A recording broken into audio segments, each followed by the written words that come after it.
যারা মুসলমান তারা কিরকম আর যারা মুসলমান না তারা কিরকম। একটা ছাড়া ঘোড়া আর একটা লাগামোলা ঘোড়ায় দুই ঘোড়ার মধ্যে আকাশ জমিন পার্থক্য আছে।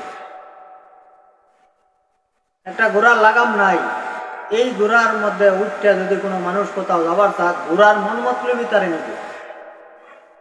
ইচ্ছা করলে ঘোড়ারে ডাইনে নিতে পারবে না, ইচ্ছা করলে সে বামে নিতে পারবে না, ইচ্ছা করলে ঘোড়ারে খাড়াও করতে পারতো না।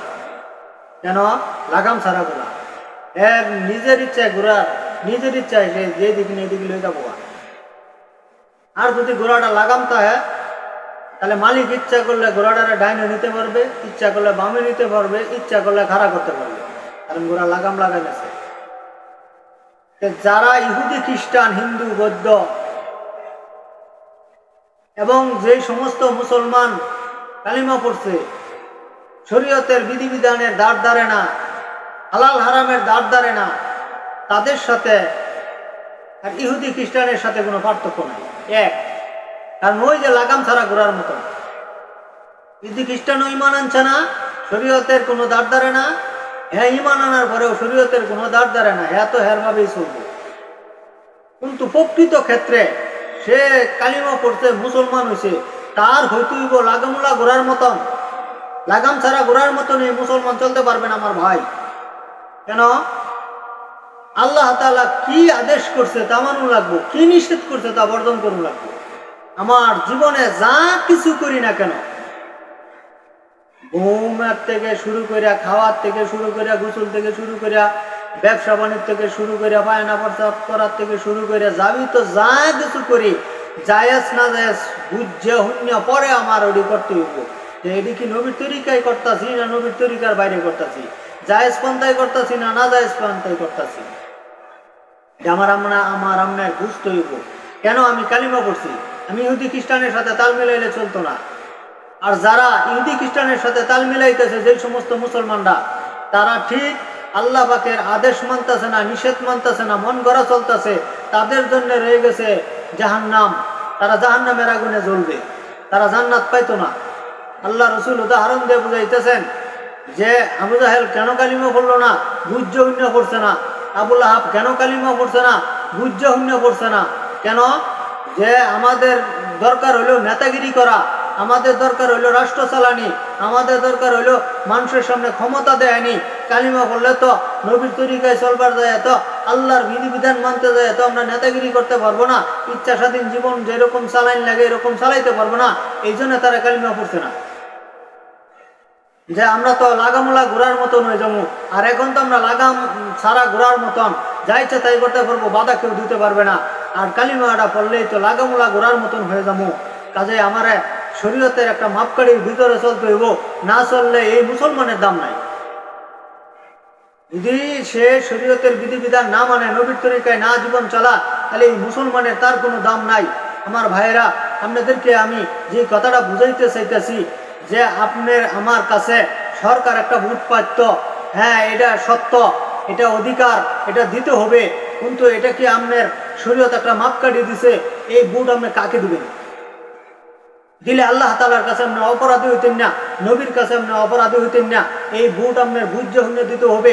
তাহলে আন্তাজি একজনকে দিয়ে দিলেই হইতো না, কারণ যেই কয়জন দাঁড়াইছে প্রার্থী, শরীয়তের মাপকাঠি হইলো, শরীয়তের বিধিবিধানের নিয়ম হলো এই কয়জন দাঁড়াইছে, আপনার আকল দিয়া, আপনার মেধা দিয়া, আপনার জ্ঞান দিয়া আপনার দেখতে হবে এই কয়জনের মধ্যে সবচেয়ে ভালো লাগে।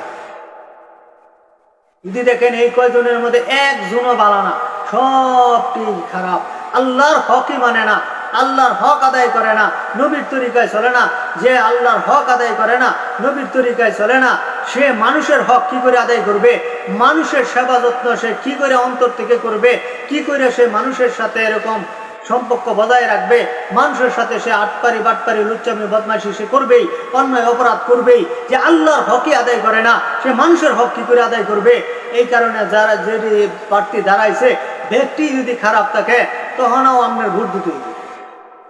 সবই খারাপ থাকলেও ভোট দিতে হইব। শরীয়তের মাপ কেটে হইলেও কেন ভোট দিতে হইব? আপনি যদি ভোট না দেন, তাহলে দেখা গেছে যে সবচেয়ে খারাপ, যে এই খারাপ লোকের সাথে যারা যারা আছে এরিয়া মিল্লা ভোট দিল, দিয়া এই খারাপটারে ফাঁস করাইল।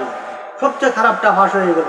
যে প্রার্থীটি দাঁড়াইছে এই প্রার্থীদের মধ্যে সবচেয়ে খারাপের ভিতর থেকে একজন কম খারাপ আছেন, হেরে ভোট না দেওয়ার কারণে ফাঁস করছে না, তাহলে সবচেয়ে খারাপটা ভোট দেওয়ার কারণে ফাঁস করে ফেলাইছে। আর ফাঁস করার পরে দেশে অপরাধ করবে, গুনাহ করবে, অন্যায় করবে। এই অন্যায়ের কারণে সবাই অপরাধী। কারণ সে অন্যায় করছে, ভোট দিয়ে পাশ হওয়ার কারণে অন্যায় করার আরো সুযোগ পেয়ে গেছে। সে এমনিই তো সে আল্লাহর হুকুম মানে না, নবীর তরিকা চলে না, আরও সে ক্ষমতা ভয়ে আরো জুলুম করছে, আরো এরকম সমাজের ভিতরে ক্ষতি করছে, এরকম ইসলামের বিপরীত কাজ করছে। তাহলে এই গুনার বাকি সবাই হবে। এই জন্যে আগে বুঝতে হইব যে সবাই খারাপের ভিতরে থেকে এরা সবচেয়ে কম খারাপ। এরা যদি ভোট দিয়ে ফাঁস করায় তাহলে খারাপ কাজটা কম হবে, খারাপ সে করবে, কিন্তু ওই সবচেয়ে বেশি পাপী, সবচেয়ে বেশি খারাপ লোকের মতন সে অন্যায় করতো না, অন্যায়টা কম করবে।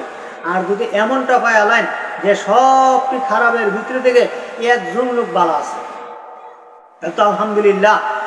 হাদিসের ভিতরে এরকম দৃষ্টান্ত দিছে যে যদি কোনো আলেম, যদি কোনো নাইবে রসুল তোমাদের মানে ইলেকশনে দ্বারা, মানে বোঝাবার যায় এই কথাটা তুলতেছি, সে যদি ইলেকশনে দ্বারা, তাহলে এই নাইবে রসুলকে আপনারা ভোট দেওয়া, এটা হলো বুদ্ধিমানের কাম, এটা হলো সবচেয়ে উত্তম কাজ। কেন বলে একজন নাইবে রসুল, একজন আলেম, আল্লাহ সুবহানাহু ওয়া তাআলা, আল্লাহ জাল্লা শানুহু বলেন আমাকে সবচেয়ে বেশি ভয় পায় আলেমরা, সবচেয়ে বেশি আল্লাহকে ভয় পায় আলেমরা। এই কথা আল্লাহই সার্টিফিকেট দিতেছে, আল্লাহই বালা কইতেছে যে আল্লাহকে ভয় পায় সে গুনার কাজ করে না, যে আল্লাহকে ভয় পায় সে অন্যায় করে না। তাহলে দেখা গেছে একজন নাইবে রসুলকে যদি আপনি ভোট দেন, একজন আলেমকে যদি ভোট দেন, তাহলে এই আলেমটা ফাঁস করলো। খারাপ লোক বলেন যে দাঁড়াইছে, যারা আল্লাহর হুকুম মানে না, নবীর তরিকায় চলে না, এরাও দাঁড়াইছেন, এরা ভোট না পাওয়ার কারণে ফাঁস করছে না, ফাঁস না করার কারণে দেশে অন্যায় করতে পারছে না। আর একজন নাইবে রসুলকে আপনারা সুযোগ দিচ্ছেন, ভোট দিচ্ছেন, আপনার মূল্যবান ভোটটাকে নষ্ট করছেন না, একজন নাইবে রসুলকে ভোট দিচ্ছেন, সে ফাঁস করছে। ফাঁস করার পরে যদি শরীয়তের বিধিবিধান মানবার কয়, মানবার জন্য কোনো আইন তৈরি করে, এটা আপনার আলহামদুলিল্লাহ করার উচিত। এটা আপনার জন্য একটা কপাল, এটা আপনার জন্য একটা ভালো কাজ। কেন যে সবাই মিললে করলে যে কোনো কাজ করুন যা, আর একা একা করলে এরকম অল্প লোকে করলে করা যায় না, সম্ভব না। উদাহরণস্বরূপ যে মনে করেন যে যেমন সাপ্লাচক করে, আগে শুধুমাত্র আলেমরা নাইরা সাপ্লাচক করে এরকমভাবে দাবি সরকারের কাছে তুলছিল, কিন্তু আলেমদেরকে অল্প পাওয়ার কারণে, অল্প আলেম হওয়ার কারণে সরকারের কিছু হস্তনস্ত করলো, আলেমরা ফাঁসাই করলো। আর এখন যে সরকারের পিছনে লাগলো, বেশি সংখ্যা লোক লাগার কারণে সরকার পদত্যাগ করতে বাধ্য হয়েছে, সে টিকতে পারে নাই, থাকতে পারে নাই। কেন? লোক সংখ্যা বেশি হওয়ার কারণে। তাহলে এখানেই বোঝা গেছে লোক সংখ্যা বেশি হইলে অসম্ভব সম্ভব করা যায়, কিন্তু লোক কম হইলে সম্ভব জিনিসটাকে অসম্ভব হয়ে গেল। তাহলে বোঝা গেছে যে আপনি যদি কিনা শরীয়তের বিধিবিধান সবারই মানতে বলে, কারণ সবাই মানলে এটা সহজ, এটা কঠিন কিছু না। যেমন মহিলারা, নারীরা এবং কিছু পুরুষরা আলেমদেরকে ভোট কেন দিতে চায় না, বলে আলেমদেরকে ভোট দিলে মহিলাদেরকে পর্দায় থাকবার কবো, এই জন্য মহিলারা ডরা, পর্দায় থাকুন যেত না। আর কিছু পুরুষ ভয় পায় যে আমাদেরকে নামাজি বানায়, বলে আমরা তো নামাজ পড়ি না, আমরা তো ইচ্ছা স্বাধীন চলতেছি, সুতরাং আমাদের উপরে শরীয়তের বিধিবিধান চাপাই দিলে আমরা এটি করতে পারবো না। আসলে আমার ভাই, এটা উল্টা। আপনার কল্যাণের জন্যই তো, মঙ্গলের জন্যই তো বলতেছে, এটা তো আলেম বলতেছে না, আল্লাহ সুবহানাহু ওয়া তাআলা, আল্লাহ তাআলা শানুর কথা বলতেছে। কোরআনে কারিমের ভিতরে 82 জায়গায় বলছে নামাজ কায়েম করো, নামাজ কায়েম করো। তাহলে আল্লাহ তাআলা নামাজ কায়েম করো একবার বলেই যথেষ্ট হয়েছে। ওই তো যে জায়গায় আল্লাহ তাআলা 82 বার বলছে, তাহলে কত বড় তাগিদ। এক ওয়াক্ত নামাজ কেউ ইচ্ছা করে ছেড়ে দিলে 80 হুব্বা জাহান্নাম। আমার ভাই, এক হুব্বা হইল 2,88,000 লক্ষ বছর। এক হুব্বার সমান হতো আমাদেরকে আল্লাহ তাআলা হায়াত দিছে না। তাহলে এই শাস্তি আমরা কি করে সহ্য করবো? এটা চিন্তা করেন। আলেম যে কথাটি আপনার দরদ নিয়া, মোহব্বত নিয়া, ভালোবাসা নিয়া, পরকালকে বাঁচায়া পরকালে শাস্তি থেকে বাঁচাবার জন্য যে বলবে, এটা তো আপনার ভাগ্য। সবাই মিললে মানতে বলে তো আলহামদুলিল্লাহ। কেন? যেমন একটা দৃষ্টান্ত, সবাই মিললে মানলে সহজে। যেমন একটা গাড়িতে যাইতেছেন, ধরেন একটা গাড়ির মধ্যে 50 জন আছে, 50 জনের মধ্যে 45 জন লোক এই নামাজ পড়বে, আর 5 জনে হয়তো পড়তো না। তাহলে 45 জন লোক যে নামাজ পড়বে, গাড়িটা খারাপ হইলো, গাড়ি না মসজিদের কাছে খারাপ হইলো, তখন ড্রাইভার নামাজ পড়লো, অ্যাসিস্ট্যান্ট নামাজ পড়লো, কন্ডাক্টর নামাজ পড়লো, আরো যাত্রীরা নামাজ হলো।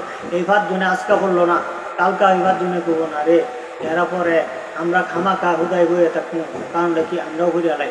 এই যে একটা মহব্বত হয়ে যাবো সবাই করার কারণে, সবার ভিতরে একটা এসে যাবে। তখন দেখা যাচ্ছে কাজ করতেছে, এই কাজের ফিটকুরির সময় নামাজের সময় বন্ধ করে দিল, হ্যাঁ, এরকম একটা অফিস বন্ধ করে দিল। সুতরাং সবাই মিলে করলে সব জায়গায় এটা সহজ। আর যদি ভাঙ্গা করে যে 50 জনের ভিতরে একজনে করবো আর বাকি জনে করতো না, তখন এই একজনে করার লেগে গাড়ি খারিজ না। আর গাড়িটা না কারলে তখন সে সময় মতো নামাজটা পড়তে পারলো না। আর সময় মতো নামাজটা না পড়ার কারণে পরবর্তী সে একা একা কাজা পড়লো। আর কাজা পড়ার কারণে আল্লাহ তাআলা বলেন 1 হুব্বা জাহান্নাম, 80 হুব্বার থেকে তোমাকে 79 হুব্বা মাফ করে দেওয়া হয়েছে পরবর্তী পড়ার কারণে। 1 হুব্বা জাহান্নামের আগুনে জন্ম লাগবো। 1 হুব্বা হইলো 2,88,000 লক্ষ বছর। আমার ভাই 2,88,000 লক্ষ বছর হইলেও তার দুগুণ লাগতেছে। আর যদি সবাই মিলে পড়তো তাহলে সময় মতন পড়েই হেলাইতো, তাহলে আর কাজা হইলো না, তাহলে আর দেরিতে পড়ন লাগলো না, তাহলে দেখা গেলো এই লোকটা দেরিতে পড়ার কারণে শাস্তি ভোগ করলো। আর সবাই মিলে করলে শাস্তি কেউরই নাই। যারা এই যে 45 জন লোক যে পড়লো না নামাজ, এরা ব্যক্তি তো 80 হুব্বা জাহান্নামের আগুনে জ্বলবে। হ্যাঁ, আর এই লোক যে পরবর্তী পড়ে রয়েছে, এই লোক 1 হুব্বা জাহান্নামের আগুনে জ্বলবে। তাহলে বোঝা গেছে আমার ভাই, সবাই মিলে করা সহজ। এই জন্য আলেমরা যে আইন করবে, এই আইন তো নিজের মন গড়া করতো না। এই আইন তো আল্লাহ তাআলা রাসূলের তরিকায় করবে, আল্লাহর কোরআন থেকে করবে, হাদিস থেকে করবে, নবীর তরিকা অনুযায়ী করবে।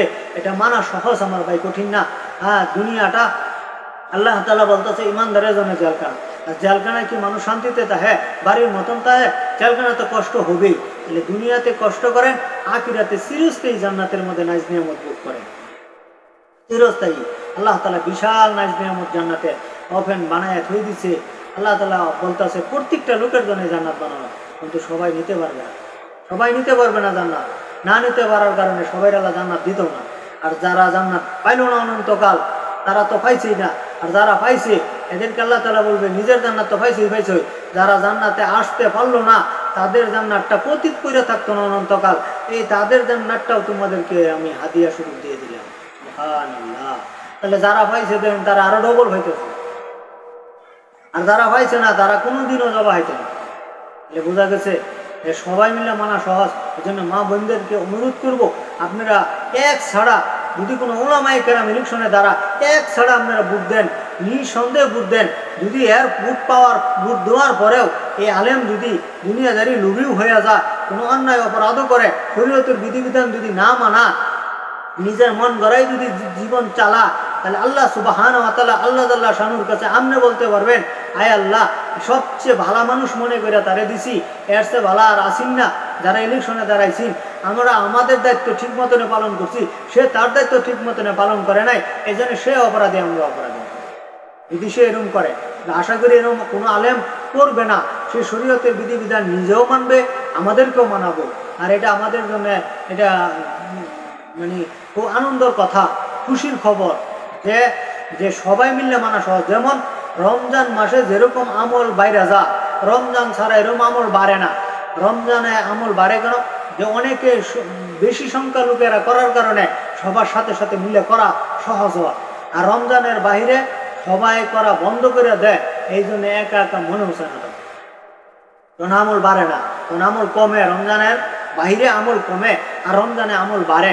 এখানে একটু খেয়াল করুন যে সবাই মিললে করলে দেখেন সহজ, আর সবাই মিললে না করলে এটা কঠিন হয়ে যায়। এই জন্য আমি অনুরোধ করবো দেশবাসীর কাছে, আমার এই ভিডিওটা যারা শুনতেছেন তারা বেশি বেশি শেয়ার করবেন, কমেন্ট করবেন, লাইক করবেন।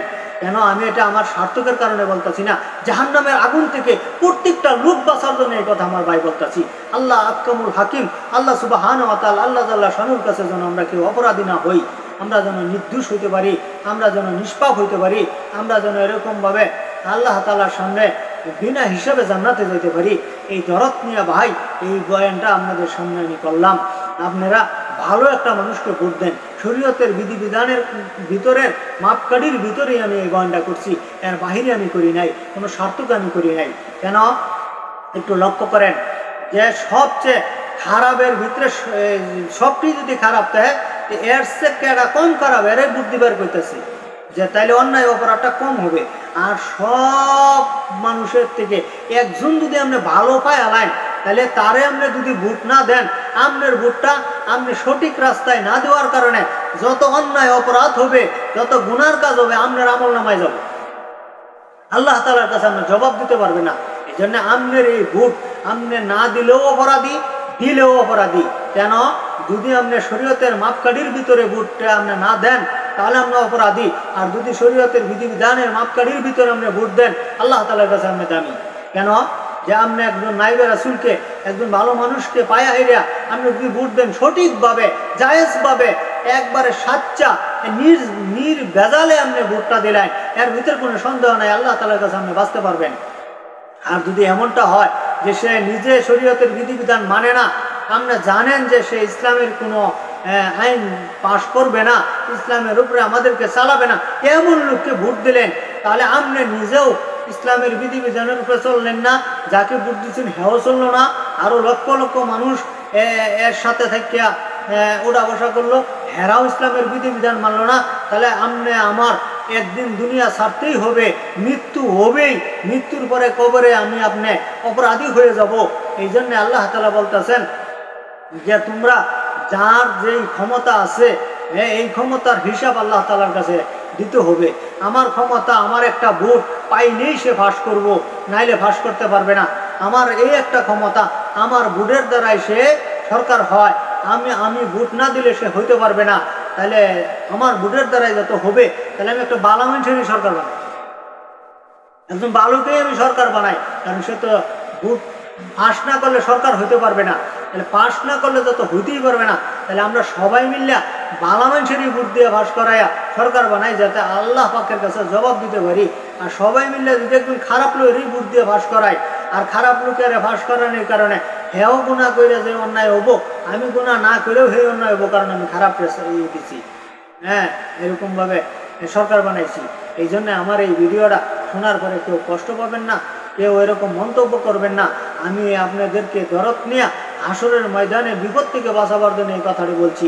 আমার ভাই, আমল করার চেষ্টা করি, আমরা আল্লাহ তাআলার কাছে আমরা তওবা করি এবং দোয়া করি আল্লাহ আমাদেরকে দান করেন।